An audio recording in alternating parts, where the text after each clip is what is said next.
अभी आप देखिए यहाँ पर क्या है अपना ये सूत्र है एंगी पर रूपम एंगी सप्तमी एक वचनांत पर रूपम प्रथमा एक वचनांत एंगी सप्तमी एक वचनांत पर रूपम प्रथमा एक वचनांत। इसका अर्थ है आद उपसर्गात। क्या है आपका आद उपसर्गात? आद गुणा से आज चल रहा है ना जी। उपसर्गात तो आ जाएगा पूर्व सूत्र से जी। एंगी इसी में का है तो एंग आदि धातु भी पूर्व सूत्र से आ जाएगा। इसका अर्थ है अवर्णांत उपसर्ग से। क्या अर्थ होगा? आद उपसर्गात का अर्थ है अवर्णांत उपसर्ग। अवर्णांत उपसर्ग से आत उपसर्गात एंग आदौ। अवर्णांत उपसर्ग से एंग आदि धातु पर होने पर पूर्व पर के स्थान में पररूपम एकादेशा पररूप एकादेश होता है। क्या अर्थ होगा? अवर्णांत उपसर्ग से एंग आदि धातु पर होने पर पूर्व पर के स्थान में पररूप एकादेश होता है। अब देखिए प्रेजते है ना, यहाँ पर प्रा एजते उपोसति उप ओसति प्रा और एजते। प्रा की उपसर्ग संज्ञा किस सूत्र से होगी? और एजते करते कंपते कांपता है। एजते की धातु संज्ञा किस सूत्र से होगी? अब जब दोनों उपसर्ग संज्ञा धातु संज्ञा दोनों संज्ञाएं हो जाएंगी तब सूत्र आएगा एंग पर रूपम। प्रा जो है अवर्णांत उपसर्ग है ना, अवर्णांत उपसर्ग से कैसी धातु पर में आपका एंग आदि धातु पर में है तो पूर्व पर के स्थान में क्या होगा? पर रूप। तो आ और ए लेकर के क्या हो जाएगा? आ और ए लेकर के हो जाएगा पर का रूप। पर पूर्व में आ है और पर में क्या है? ए है। तो आ ए लेकर क्या हो जाएगा? ए हो जाएगा ना। आ ए लेकर क्या होगा? ए हो जाएगा तो बन जाएगा प्रेजते। क्या बनेगा? प्रेजते बन जाएगा उसका। प्रेजते करते खूब कांपता है। एजरी कंपने, कांपने अर्थ में धातु है। अच्छा जी, यहाँ पर होता है ना अवर्णांत उपसर्ग से एंग आदि धातु पर होने पर। अवर्णांत उपसर्ग से एंग आदि धातु पर होने पर। धातु में सप्तमी है ना, सप्तमी का अर्थ क्या होता है? पर। अवर्णांत उपसर्ग से एंग आदि धातु पर होने पर पूर्व पर के स्थान में पर रूप एकादेश होता है। चलिए प्रेजते है ना।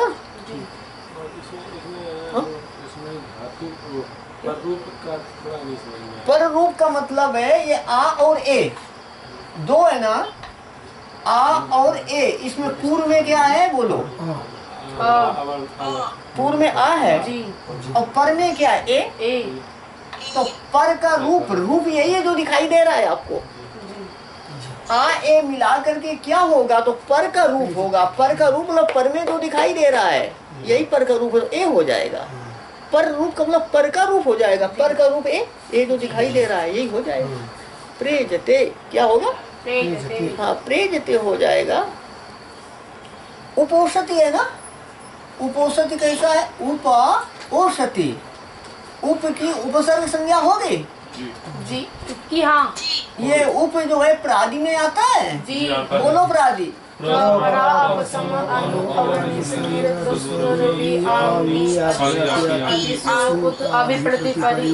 उप आया ना, तो उप की होगी उपसर्ग क्रिया योगे से उपसर्ग संज्ञा। और ओसती का अर्थ है जलाता है, उष्दा है। तो ओसती की धातु संज्ञा किस सूत्र से होगी? अब सूत्र आएगा एंग पर रूपम। इसका अर्थ है अवर्णांत उपसर्ग से। अवर्णांत उपसर्ग है ना उप, अवर्णांत में है। अवर्णांत उपसर्ग क्या है? हम पूछ रहे हैं अवर्णांत उपसर्ग क्या है? अवर्णांत उपसर्ग क्या है यहाँ पर? उप अवर्ण है ना। पकार उत्तरवर्ती आकार अवर्ण है। अवर्णांत उपसर्ग कौन है? उप। अवर्णांत उपसर्ग से एंग आदि धातु पर होने पर है। एंग आदि है ओसती? नहीं जी। ओसती एंग आदि है। हाँ तो ओ किसमें आता है? एंग में। अवर्णांत उपसर्ग से एंग आदि धातु पर होने पर पूर्व पर के स्थान में आ और ओ के स्थान में पर का रूप होगा। पर में क्या है? ओ हो जाएगा। तो क्या हो जाएगा? उपोषति। अब यहाँ फिर प्रयोग तो बना लिए ना, लेकिन कुछ ध्यान दीजिए आप।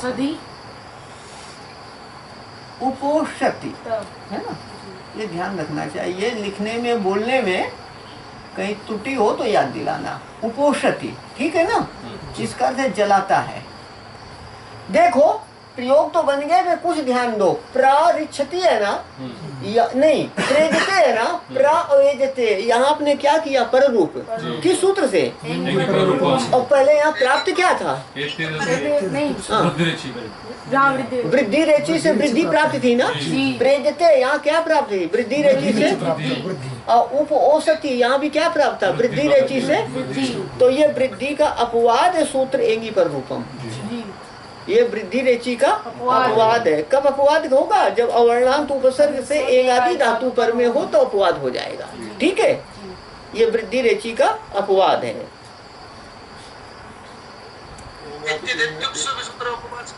एते दट्युत्सु को देखो, एते दट्युत्सु कहता है कि अवर्ण से एजा। हाँ क्या बोले पंडित जी? बोलो। हाँ, एते दट्युत्सु सूत्र भी अपवाद था। वो भी क्या था? अपवाद था। जैसे कि उप एति, उप एति, उप एदते, यहाँ पर क्या प्राप्त था? एंगी पर रूपम से पर रूप प्राप्त था। तो पर रूप का भी अपवाद एते दट्युत्सु है ना। पर रूप का भी, और पृष्ठ हुआ में गुण का अपवाद था, और वहाँ पर रूप का अपवाद था। ठीक है, क्योंकि वहाँ भी उप एति उप एदते, यहाँ अवर्णांत उपसर्ग से एंग आदि धातु पर में है ना।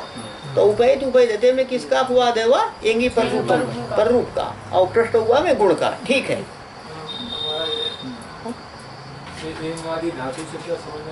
एंग जिस धातु, धातु है आपकी एजते, धातु क्या है? एजते। तो इसके आदि में क्या है? ए एंग प्रत्यार में आएगा जी। एंग प्रत्यार में क्या क्या आता है? ए ओ है, ए ओ प्रत्यार। अब किसी के साथ चर्चा किया करो, चर्चा करने से बहुत तैयार होता है। परस्पर में मिल करके विचार करो, चर्चा करो, है ना। एंग क्या? ए ओ। तो एंग जिसके आदि में है उसे कहेंगे एंग आदि। एजते धातु है ना, एजते धातु के आदि में क्या है? एंग। एंग क्या है आपका? ए। तो जिस धातु के आदि में एंग है उसे कहते हैं एंग आदि। तो एजते धातु इसके आदि में एंग है, तो इसे क्या कहेंगे? एंग आदि धातु। एंग आदि धातु किसे कहेंगे? जिसके आदि में पूरी बात बोलो। जिस धातु के आदि में एंग है उसे क्या कहेंगे? एंग आदि धातु किसे कहेंगे? उसे कहेंगे एंग आदि धातु। जिसके आदि में एंग है उसमें आदि मतलब आरंभ में हो जाएगा। हाँ, किसी के साथ चर्चा करो और उसका मनन करो, तैयार करो। नहीं आए तो पूछो, 100 बार पूछो। चलिए, अभी क्या है अपना? अचोन्त्यादि टी,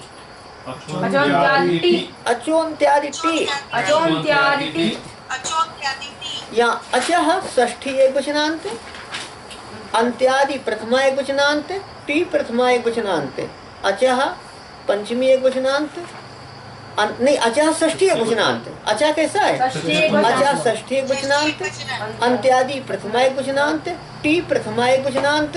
यह संज्ञा सूत्र है ना। उपसर्गादि धातु एंगी पर रूपम, ये 2 विधि सूत्र थे। यह संज्ञा सूत्र है। इसका अर्थ है अचों के मध्य में जो अंतिम अच, अंत और अंतिम में अंतर समझते हैं। जो अंत में होता है उसे क्या कहते हैं? अंत्य। अचों के मध्य में जो अंतिम अच, अचों के मध्य में जो अंतिम अच क्या कहेंगे? अंतिम अच। वह आदि है जिसके, वह आदि है जिसके, उसकी टी संज्ञा होती है, उसकी टी संज्ञा होती है। अचों के मध्य में जो अंत अच, वह आदि है जिसका, वह आदि है जिसका, उसकी टी संज्ञा होती है।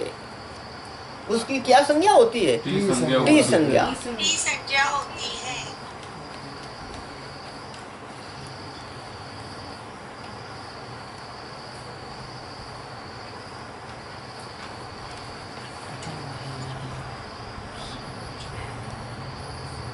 देखिए सकंदू है ना, यहाँ पर सक है आपका और कर्क, दो शब्द है अभी आपके, सक और कर्क।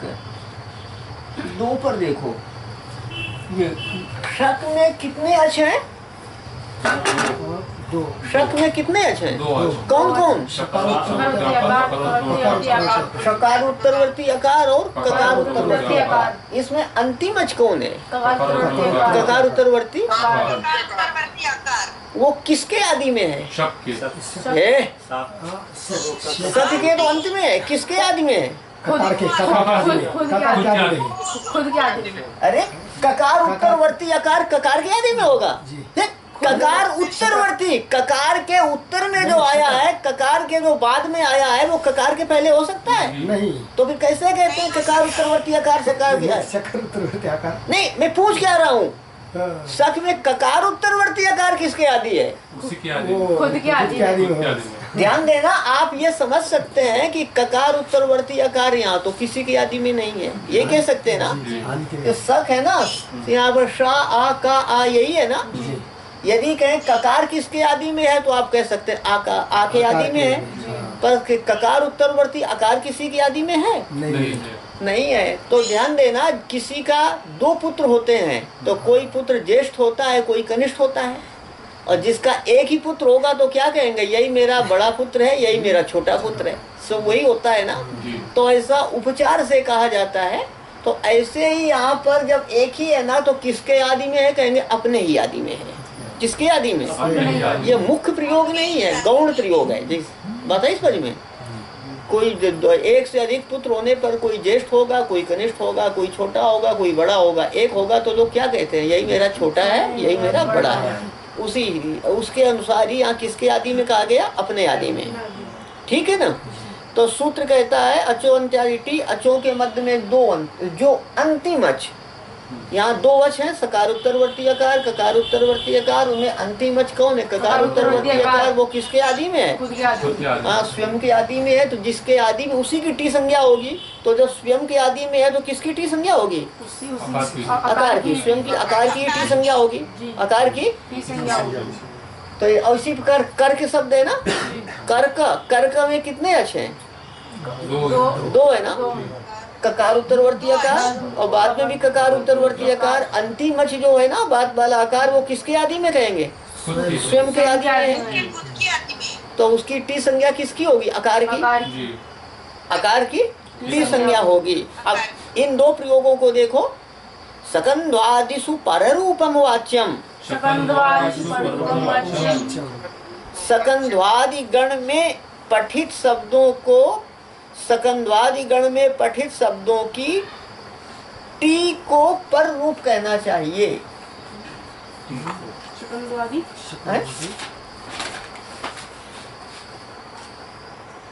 क्या है? सकंद्वादि गण में पठित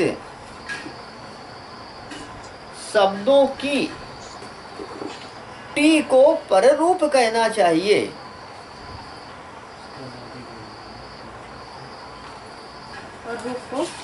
क्या है गगन, क्या लिखा है? सकंदवादी शब्दों की टी को पर रूप कहना चाहिए है? सकंद आदि गण में पठित। सकंदवादी एक मिनट पहले लिखिए, पहले संक्षेप लिखिए दोबारा। सकंदवादी गण में पढ़े शब्दों को पर रूप कहना चाहिए। क्या लिखा आपने, बोलो। सकंदवादी गण पठित शब्दों के टी को पर रूप समझना चाहिए, कहना चाहिए। दोबारा लिखो। नहीं लिखो, एक मिनट। नहीं, जैसे सकंदवादी गण में पढ़े शब्दों को पर रूप कहना चाहिए कि नहीं, लिख लो। क्या? सकंदवादी गण में पढ़े शब्दों को पर रूप कहना चाहिए। ये किसका अर्थ हुआ? वार्तिक का। सकंद्वादिषु पर रूपम वाच्यम का अर्थ हुआ सकंद्वादि गण में पढ़े शब्दों को पर रूप कहना चाहिए। किसे पर रूप कहना चाहिए? तो आगे लिखा तच्च टेह, चा तत्, तत् का क्या अर्थ है? पर रूपम। वह पर रूप टेह का अर्थ टी के स्थान पर होता है। वह पर रूप टी के स्थान पर होता है। वह पर रूप किसके स्थान पर होता है? तच्च टे का अर्थ लिखो, लिखिए। वह पर रूप टी और अच के स्थान पर होता है। क्या कहेंगे? वह पर रूप टी और अच के स्थान पर होता है, ऐसा समझो।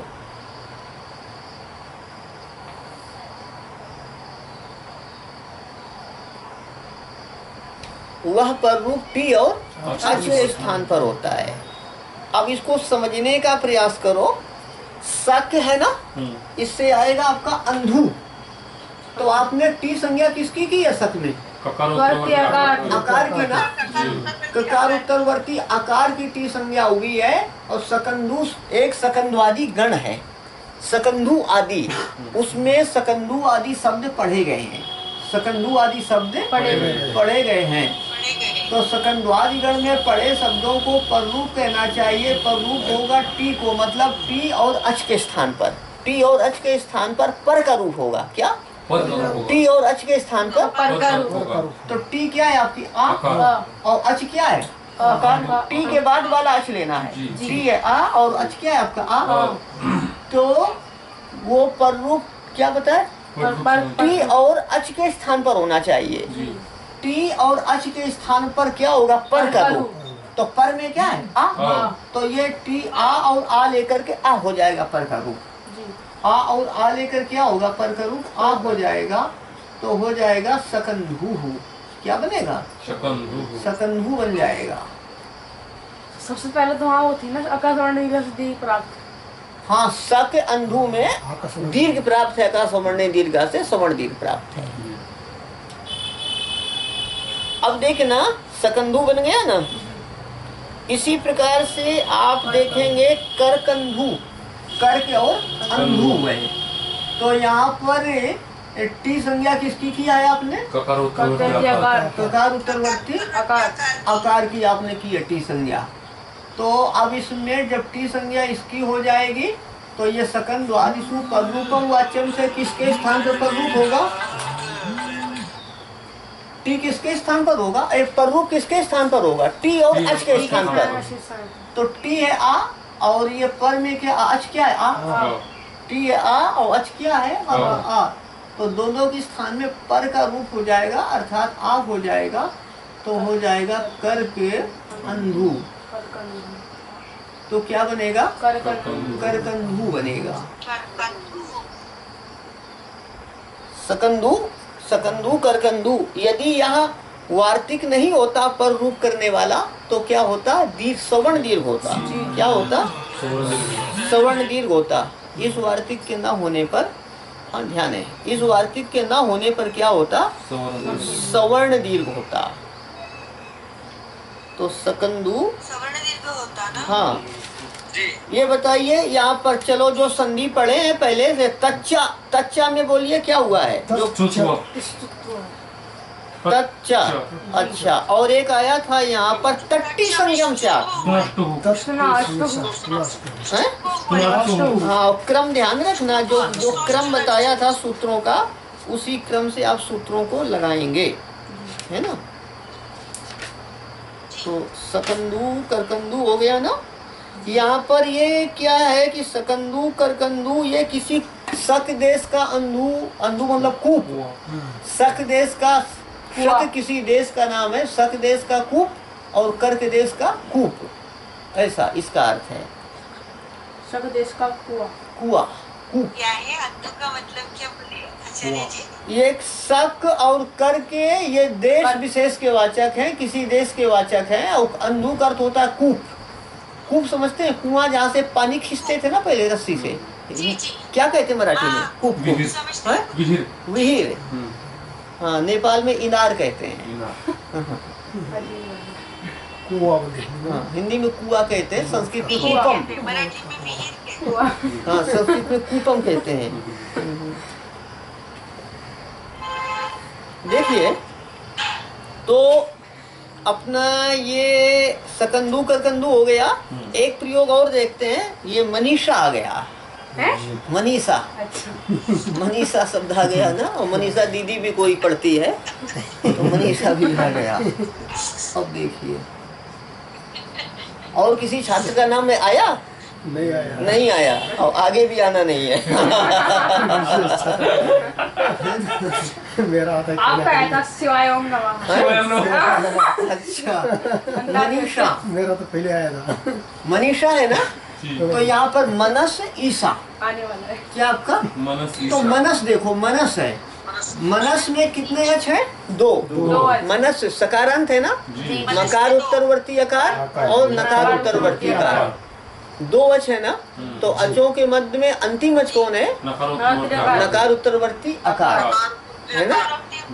हाँ अचोक अंतिम अच। अब बताइए अंतिम अच जो अकार है वह किसके आदि में है? अब बता दो। सकार के। चलो सकार के आदि अब ध्यान देना, मैंने बोला सा, आपको बोर्ड दिखाई देता है सब। तो यहाँ सा के आदि में आ है नहीं। तो सा के आदि में आप कैसे कह सकते हैं? खुद का आदि है। खुद क्या है यहाँ पर? यहाँ पर अंत में सा है ना। ये बताया गया तो आप लोग सब भूल गए। यही पढ़ने का फल है। किसके आदि में? मनस शब्द के आदि में तो माँ है। अस के। अस इस समूह के आदि में है अस के आदि में है ना। अस के आदि में अचों अच कौन है? दो, मकार उत्तरवर्ती अकार नकार उत्तरवर्ती अकार। अचों के मध्य में अंतिम अच कौन है? नकार उत्तरवर्ती अकार। वह किसके आदि में? अस इस समूह के आदि में है। अस के आदि में है। कोई ऐसी स्थिति है कि अस के आदि में अकार ना हो? कहीं मिलेगा अस के आदि में अकार ना हो? हाँ भूलना नहीं चाहिए। चिंतन मनन नहीं करते हैं। विद्या प्राप्त करनी हो, विद्या की आराधना, भोजन छोड़ो पाठ मत छोड़ो, तो व्यक्ति वो विद्या उसके पास रहती है। भूखे रहकर भी जो पढ़ सकता है, पाठ नहीं छोड़ता है, वही योग्य बनता है। अंतिम मत ये सकार का बोल समझ में नहीं आया, आपने क्या बोला वो? अस के आदि में अकार है इतना समझ। अंतिम अच अस के आदि में है, ये ठीक है ना। हाँ अंतिम अस के आदि में ठीक है। सा के आदि में नहीं है, अस के आदि में है, ऐसा मतलब है। तो अचों के मध्य में जो अंतिम अच हुआ जिसके आदि में है उसकी टी संज्ञा होती। तो किसके आदि में है? अस के आदि में। अस के आदि में है तो अस की टी संज्ञा है। किसकी टी संज्ञा है? ये ध्यान रखना, अस की टी संज्ञा है। टी संज्ञा किसकी है? हाँ मैं लिखता नहीं हूँ, पहले मैं लिखता था सब, बहुत पहले जब पढ़ाता था तब लिखता था। तो अस की टी संज्ञा हुई ना, मन अस। और उधर आपका क्या आएगा? ईशा। क्या आएगा?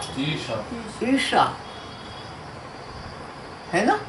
तो अब ये पररूप किसको होता है? टी और अच के स्थान पर। टी क्या है आपका? अस। और अच क्या है? ई।